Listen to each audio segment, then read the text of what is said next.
Et ça, c'est génial. Et juste un exercice qui est très intéressant pour le paradoxe de Salomon, quand vous voyez que vous appliquez pas vos propres... ça arrive, il faut surtout pas vous culpabiliser si vous donnez des conseils que vous n'appliquez pas. Ça arrive à tout le monde.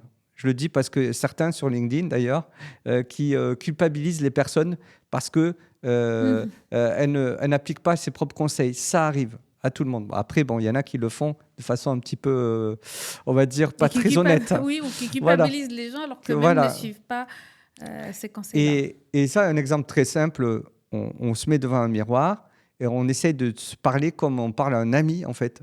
Alors ça, c'est très compliqué à faire, mais à force de le faire, on y arrive. On essaye justement, quelque part, de se donner les conseils qu'on voudrait bien se donner.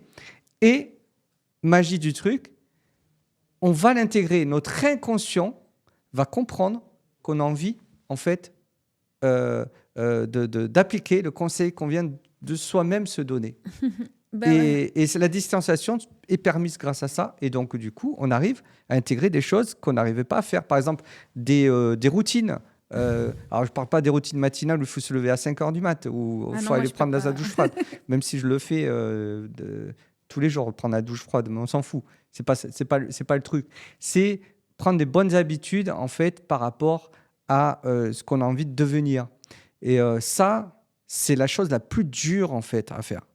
Intégrer une habitude tous les jours. Tu me demandais des exemples, mais ça, c'est le meilleur exemple.